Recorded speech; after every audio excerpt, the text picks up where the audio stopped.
Siapa sih yang nggak suka makan ayam? Pasti banyak yang suka kan? Diapain aja enak, digoreng tepung, dikecap, dibakar, dirica-rica, mantap semuanya. Nah, kalau ayam diasapin kayak gini, udah pernah nyobain belum fams? Selain lebih sehat, juga lebih endes loh. Namanya ayam smoke barbecue. Langsung intip deh ke dapurnya. Sepakat ya fams, rasa ayam yang super enak itu pasti nggak jauh-jauh dari racikan bumbu yang jempolan. Kayak ayam broiler ini nih, dikasih bumbunya luar dalam tuh. Ada juga racikan bumbu dan kaldu yang disuntikan ke dalam daging. Belum lagi taburan bumbu yang terdiri dari rosemary, gula merah, dan juga bumbu kaldu. Wah, istilah kerennya sih proses dry rub marinasi fams. Nah, biar bumbunya meresap luar dalam, kudu didiamkan dulu nih ayamnya di dalam mesin pendingin. Gak tanggung-tanggung, proses marinasi ini memakan waktu hingga 12 jam loh, bukan main. Tahap selanjutnya masuk ke proses pengasapan. Kalau dulunya ayam-ayam broiler ini cuma di grill, di sini chefnya pakai metode pengasapan yang diadopsi dari Texas, Amerika Serikat, fams. Istilahnya sih slow cook. Jadi setiap ayam wajib digantung di smoker pit. Tujuannya agar rongga kulit ayam bisa terbuka, sehingga proses pengasapannya bisa merasuk sempurna ke dalam daging ayam. Supaya matang sempurna, sebanyak 20 ekor ayam harus diasap dengan temperatur 70 hingga 80 derajat Celcius. Karena menggunakan suhu yang rendah, makanya daging ayam gak bakalan gosong deh. Yang unik nih fams, kayu yang digunakan dalam proses pengasapan bukan kayu sembarangan loh. Wajib pakai kayu dari pohon buah-buahan, kayak pohon rambutan dan juga pohon mangga. Alasannya sih biar aroma yang keluar lebih harum dan bikin empuk daging ayam tuh. Mantap! Oh ya fams, proses pengasapan daging seperti ini sudah ada sejak abad ke-5 Masehi loh. Ngetren pertama kalinya di daratan Eropa. Fams, ternyata asap juga bisa membunuh bakteri pada ayam sekaligus untuk mengawetkan daging. Alhasil, daging yang diasapin kayak gini bisa tahan 2 hingga 3 hari. Nah, lumayan kan jadi irit laut di rumah? Biar makin lezat dan sempurna, ayam-ayamnya kudu di-grill dulu nih fams. Durasinya juga sama ya, sekitar 2 jam. Bener-bener perjuangan ya buat makan si ayam smoke barbecue ini. Akhirnya fams, setelah penantian panjang, jadi juga nih ayam smoke barbecue-nya. Tunggu dulu, masih belum ternyata. Biar crispy-nya nggak kaleng-kaleng, si ayam kudu disembur api dulu nih, supaya aroma bumbu rosemary pada proses marinasi tadi makin keluar tuh. Habis dipotong-potong, ditaburi bumbu lagi fams. Duh, kebayang nggak sih rasanya? Jadi pengen langsung makan ya? Kalian nggak bisa makan di sini ya fams, cuma bisa dibawa pulang. Setiap harinya sekitar 40 ekor ayam ludes terjual. Gak perlu diragukan lagi deh nikmatnya ayam asap ini. Dari aromanya aja udah wangi bumbu, plus wangi asapnya. Dagingnya empuk dan gurih banget fams. Ada rasa manis-manisnya juga. Nah, ini nih tujuan digunakannya kayu dari buah-buahan tadi. Daging ayam yang terpapar asap kayu buah jadi berasa manis.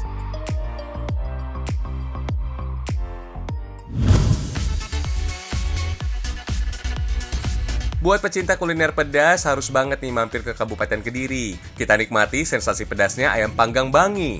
Rasanya dijamin bikin nagih.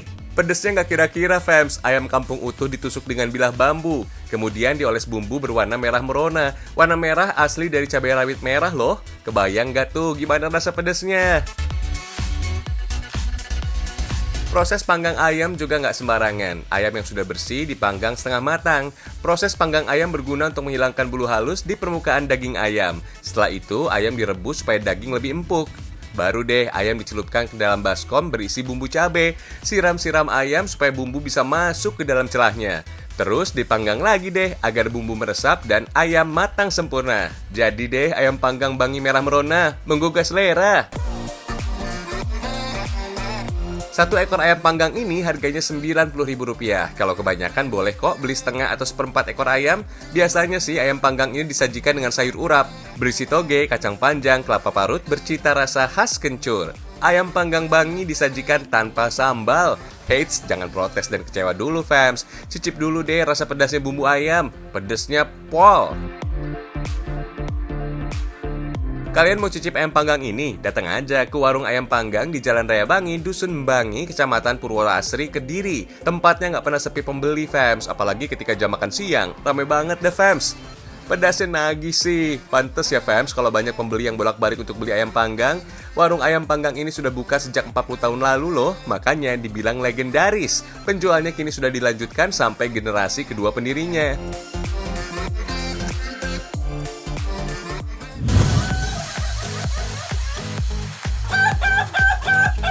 Pagi-pagi gini dengerin suara ayam berkokok rasanya kayak lagi di kampung halaman, fams. Sendu-sendu gimana gitu. Duh, jadi rindu keluarga deh. Ngomongin soal ayam, di daerah Salatiga, Jawa Tengah ada budidaya ayam ketawa yang dikenal memiliki suara yang unik banget. Tuh, denger aja suaranya, khas banget ya, mirip ketawanya manusia. Ayam ketawa termasuk jenis ayam hias varietas asli dari Indonesia, tepatnya dari Sidrap, Sulawesi Selatan. Fam, ayam endemik Sidrap ini disebut juga Manu Gaga. Manu berarti ayam, sedangkan Gaga artinya ketawa. Dahulu, ayam ketawa menjadi peliharaan bangsawan Bugis dan menjadi simbol status sosial yang melambangkan sikap gagah berani loh. Makanya harga ayam ketawa terbilang mahal. Gak heran, banyak yang membudidayakannya. Oh ya fams, ayam ketawa ini juga terbagi menjadi 3 tipe. Kalian bisa bedakan dari suara kokoknya. Kalau ketukannya terdengar secara teratur dan rata, maka ayam ketawa masuk dalam kategori gretek. Lebih dari 8 ketukan, ayam masuk ke dalam kategori dangdut. Nah, kalau cuma 4 ketukan saja, ayam masuk dalam kategori slow. Umumnya ayam ketawa mulai mengeluarkan suara khas ketika berumur 3 bulan. Mirip-mirip suara burung gagak ya fams. Agar suara kokokannya semakin bagus, ayam ketawa tetap dilatih ya, supaya makin sempurna. Tuh kan, mereka saling unjuk kebolehan. Gak cuma suaranya aja yang dilatih, ayam-ayam juga harus prima agar bisa juara ketika ikut kontes. Sepintas tampilan ayam dari Sidrap ini memang mirip dengan ayam kampung. Cara merawatnya pun sama fams, tapi harganya yang jauh berbeda. Kalau ayam kampung biasa cuma ratusan ribu rupiah, harga ayam ketawa ini bisa sampai puluhan juta rupiah. Tergantung kualitasnya tuh, mahal banget kan?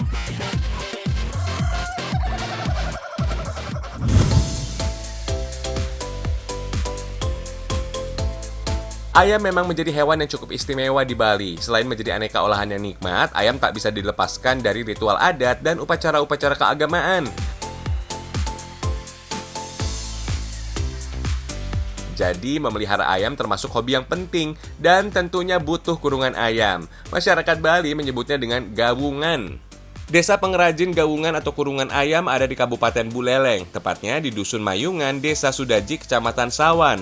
Gawungan dari Bali memang khas bentuknya, terbuat dari bambu. Satu batang bambu berukuran besar bisa dibuat 2 buah gawungan. Setelah dibelah, bambu harus disisit untuk menghilangkan serat tajamnya, jadi tidak membahayakan. Bilah bambu lalu dianyam membentuk silinder.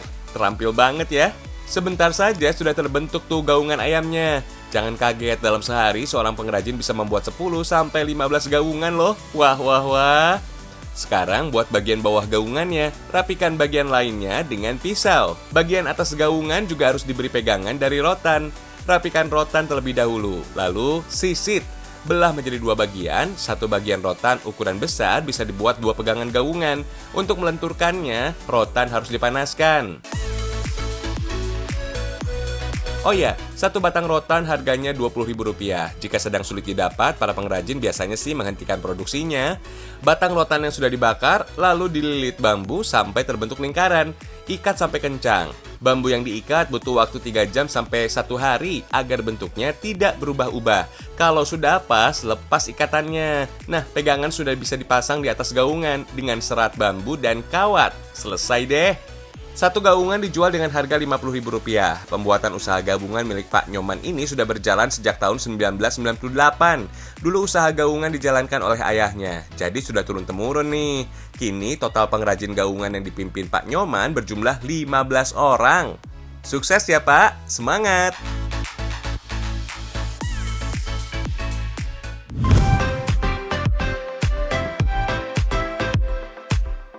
Kalau sudah kenyang, saatnya uji nyali nih. Nah, uji nyali kali ini nggak ada hubungannya sama hantu-hantuan ya fams, tapi berenang dengan salah satu ikan yang paling berbahaya tuh, yaitu hiu. Adegan yang satu ini bisa kalian dapatkan di destinasi wisata Banyuwangi, tepatnya di Dusun Kerajaan, Desa Bangsring, Kecamatan Wongsorejo. Dari daratan hanya berjarak 50 meter dan bisa dicapai kurang lebih 5-10 menit saja. Dijamin deh setelah sampai ke rumah apung ini bawaannya pengen langsung nyemplung. Tapi tahan fams, untuk meminimalisir cedera sebaiknya pemanasan dulu ya. Ternyata pemanasan sebelum olahraga ini bisa memperlancar peredaran darah ke otot dan mampu mengurangi otot yang tegang loh. Ada sekitar 5 anakan hiu yang sengaja dirawat oleh nelayan Bangsring. Awalnya, anakan ikan hiu ini tidak sengaja terjaring oleh nelayan. Nah, karena beberapa bagian tubuhnya terluka akibat jaring, akhirnya nelayan setempat meletakkannya di karamba rumah apung. Kalau dirasa sudah sembuh dan ukurannya bertambah besar, mereka akan dilepas ke laut, fams. Kawasan laut di sekitar dermaga Bangsering ini juga masuk wilayah konservasi terumbu karang dan ekosistem laut. Nah, kawasan ini dikelola oleh komunitas nelayan setempat, fams. Sekitar tahun 60 hingga 70-an, kawasan laut ini adalah tempat para nelayan menangkap ikan. Mereka terbiasa menangkap ikan dengan potasium dan bom ikan. Akibatnya, terumbu karang di Bangsering sangat parah dan banyak bukti yang mati. Jelas ikannya semakin berkurang dan gak sebanyak ini dong. Nelayan jadi banyak yang banting setir tuh. Tapi sebagai bentuk tanggung jawab para nelayan, mereka membentuk komunitas untuk melakukan perbaikan taman laut serta budidaya ekosistem laut setempat pada tahun 2008. Di antaranya dengan menanam terumbu karang dan juga budidaya ikan di karamba. Mulai tahun 2014-an, hasil kerja keras mereka bisa terlihat. Hingga akhirnya, kelompok nelayan ini mendapat bantuan rumah apung sebagai rumah ikan. Bonusnya, rumah apung bisa dikembangkan jadi destinasi wisata seperti ini deh.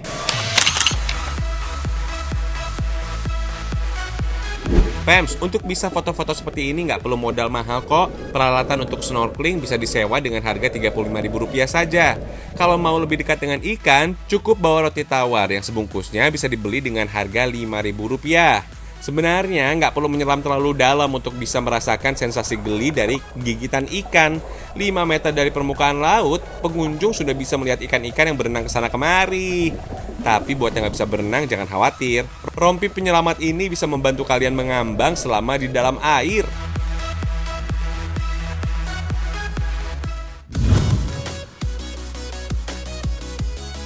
Kok rame banget, pada mau kemana sih? Ternyata warga desa Jambu lagi menggelar acara bersih desa. Rutin digelar setiap tahunnya, fams. Fams, menu yang dibuat untuk acara bersih desa adalah sayur kluwih. Kluwih termasuk nangka-nangkaan, fams. Asalnya dari Papua Nugini yang menyebar ke Filipina dan Indonesia. Bentuk buahnya mirip dengan sukun, berkulit keras dengan duri-duri yang lunak. Kluwih juga punya banyak nama, fams. Orang Sunda biasanya menyebut kulur atau timbul. Di Bali dinamakan kalewi, sedangkan di Timor dikenal dengan lakuf. Fams, kluwih kerap disajikan jadi masakan ketika acara-acara besar, khususnya acara bersih desa. Kluwih harus dimasak kuning karena menjadi lambang kemakmuran bagi desa Jambu. Bumbunya simpel aja kok. Untuk dimasak, pilih kluwih yang masih muda ya, fams. Lalu kupas kulitnya. Tinggal potong-potong daging buah kluwihnya deh. Rendam kluwih untuk hilangkan getahnya. Kemudian ulek garam bersama bumbu-bumbu. Tumis dan tambahkan air secukupnya. Baru deh masukkan potongan kluwihnya. Masak sekitar 20 menit sampai berubah warna. Kalau sudah matang, susun tumpeng dan lauk pauknya di atas lengkong yang sudah diberi alas daun pisang. Ada urap, ikan teri, tahu, dan tempe. Oh ya fams, umat Hindu Jawa di desa Jambu tidak mengkonsumsi daging. Makanya lauk tumpeng hanya berupa telur dan ayam ingkung. Sudah komplit nih tumpengnya. Yuk kita bawa ke acara bersih desa. Wah, banyak banget tumpengnya. Kelihatan enak-enak tuh. Seluruh tetua adat berkumpul di rumah kepala desa dan mereka mengarak tumpeng besar menuju jalan utama. Ada juga aneka hasil bumi lainnya. Ramai banget. Tumpeng yang diarak menjadi simbol kesejahteraan warga karena mendapat hasil panen yang baik setiap tahunnya. Kemudian tokoh agama memberikan nasihat dan doa-doa untuk keselamatan bersama. Akhirnya sampai juga nih acara puncak yang ditunggu-tunggu. Makan tumpeng bersama. Asyik! Sejarahnya, desa Jambu Kediri adalah tanah kamardikan pada masa Mataram kuno, fams. Dulu bernama Jambu Dwipa.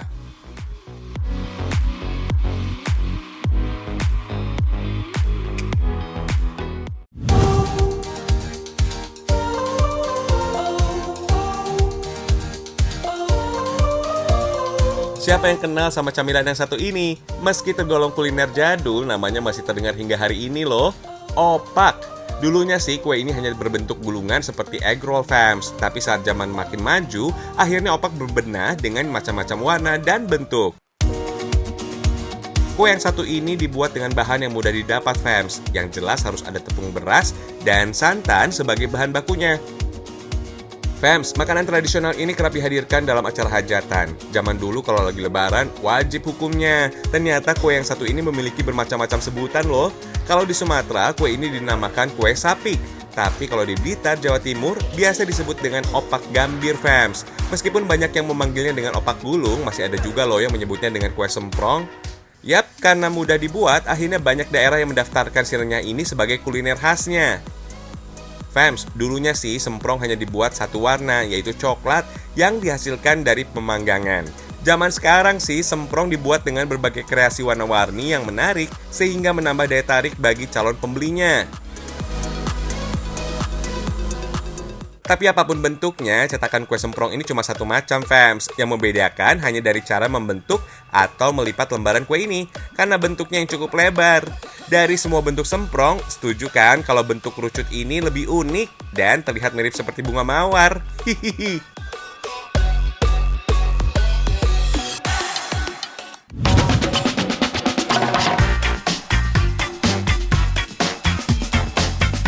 Kalau pengen tahu opak versi aslinya, kita mampir dulu, fams, di Desa Lewi Kujang, Kecamatan Lewi Munding, Kabupaten Majalengka. Opak adalah kudapan sejenis kerupuk yang umumnya terbuat dari singkong atau ketan. Hampir 40% warga Lewi Kujang menggantungkan hidupnya dengan membuat opak. Salah satunya Ibu Kari, fams, yang sudah memproduksi opak sejak tahun 70-an. Sudah 4 generasi keluarga Ibu Kari membuat opak, jadi jangan diragukan kualitas opaknya ya. Kali ini kita bikin 2 jenis opak dulu ya, opak ketan asin alias opak kalapa dan opak berem, opak manis bercita rasa gula merah. Parut kelapa lalu iris-iris gula merahnya. Siapkan bahan utama opaknya, beras ketan. Cuci beras ketannya dulu lalu rendam beberapa saat, kemudian campur gula merah dengan air. Beras ketan yang sudah direndam lalu dikukus selama 1 jam. Jika sudah matang, angkat beras ketannya. Tumbuk saat masih dalam keadaan panas agar adonan tidak mudah menjadi keras nantinya. Gantian, bagian yang menumbuk kaum laki ya. Soalnya lumayan menghabiskan banyak tenaga, fams. Hihihi. Biar nggak lengket, sesekali alu penumbuknya diberi air. Tumbuk terus sampai halus. Ini dia rahasia opak yang garing dan gurih, fams. Ada tambahan parutan kelapanya.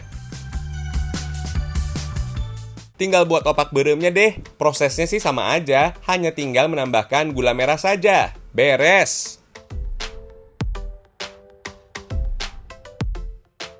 Jika adonan opak sudah selesai dibuat, lanjut dicetak. Ambil sebagian adonan dan bulatkan kecil-kecil. Kemudian cetak dengan bantuan pipa. Susah juga ternyata. Opak yang sudah dicetak kemudian dijemur, tapi jangan terlalu kering ya. Opak yang kering akan berbentuk kurang baik dan retak ketika dibakar. Amannya sih proses penjemuran dilakukan setengah hari saja, di tempat yang tidak terlalu panas. Opak yang sudah dijemur tinggal dibakar di atas bara api. Panas api juga harus pas. Jika kurang panas, opak menjadi tidak mengembang dan warnanya kurang bagus. Tapi kalau kepanasan, gosong deh opaknya. Pahit. Agar opak manis dan asin terlihat berbeda, bentuknya pun dibedakan dengan cara dilubangin di beberapa bagian. Kreatif juga ya, tampilan opak pun jadi tambah menarik. Produksi opak dari Majalengka sudah dipasarkan ke seluruh Indonesia. Dalam 1 bulan, satu kelompok pembuat opak bisa memproduksi 1 kuintal opak loh.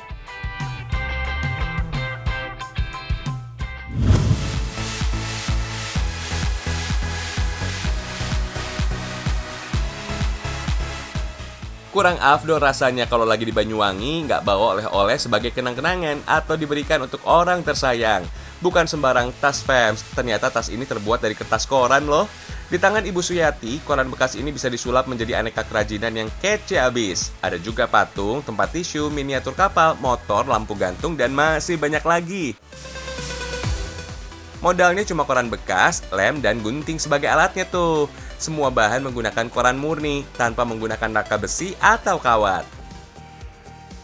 Oh ya, pada dasarnya kertas terbuat dari kayu, fams. Makanya, kalau dipadatkan jadi gulungan seperti ini dan direkatkan dengan lem, kertas koran ini akan kuat loh strukturnya.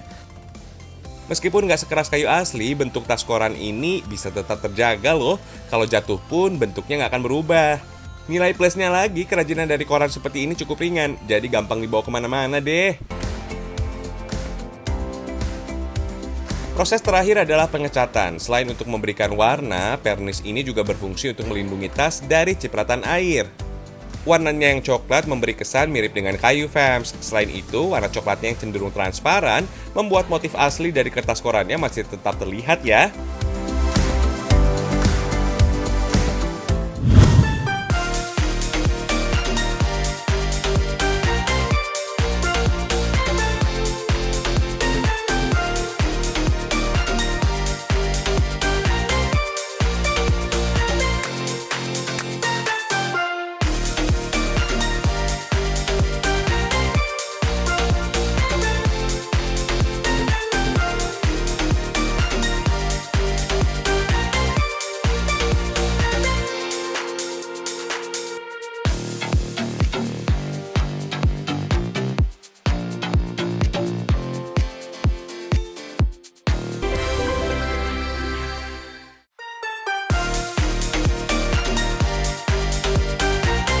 Gimana fams? Nggak kerasa sudah 30 menit Ragam Indonesia kasih informasi yang unik dan menarik. Tentunya nggak akan cukup buat bahas semuanya. Ikutin terus Ragam Indonesia, karena Indonesia istimewa.